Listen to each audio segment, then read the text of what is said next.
ఏదైనా మొదలు పెట్టాలంటే ముందుగా ఒక హెచ్చరిక అనేది ఉంటుంది. కురుక్షేత్ర యుద్ధం ప్రారంభించడానికి హెచ్చరిక శంఖానాదాలు. కురుక్షేత్రంలో శంఖారావాలు మొదలయ్యాయి. అది శబ్దం కాదు, ధర్మానికి సాక్ష్యం.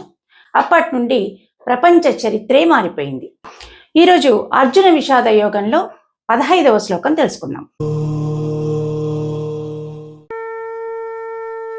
పాంచజన్యం హృషీకేశో దేవదత్తం ధనంజయః పౌండ్రం దద్మౌ మహాశంఖం భీమకర్మావృకోదరః.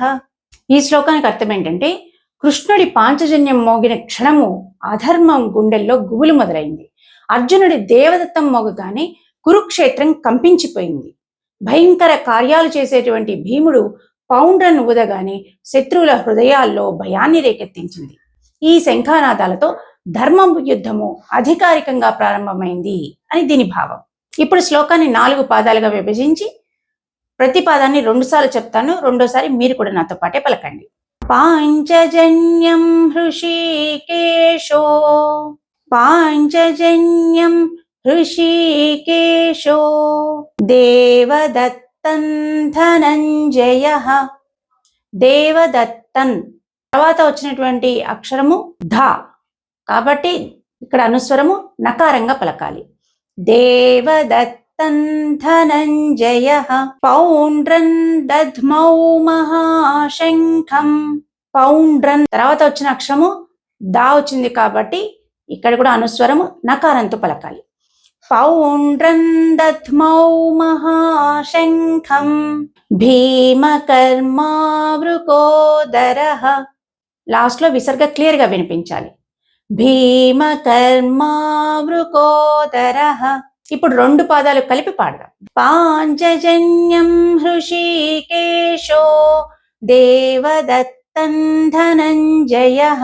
పాంచజన్యం హృషీకేశో దేవదత్తం ధనంజయః పౌండ్రం దద్మౌ మహాశంఖం భీమకర్మావృకోదరః.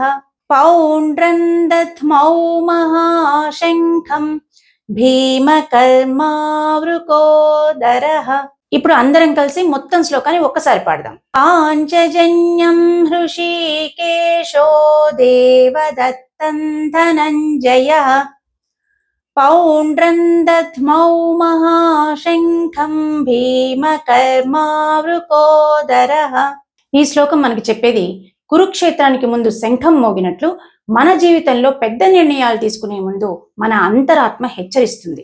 ఇది సరైనదేనా, ధర్మమైనదేనా అని. అందులో తీసుకున్నటువంటి ధర్మబద్ధమైనటువంటి నిర్ణయము మన కొత్త జీవితానికి అధికారికంగా ఆరంభాన్ని సూచిస్తుంది. ధర్మంతో ప్రారంభమైన ప్రతి యుద్ధము చివరికి విజయంతోటే ముగుస్తుంది.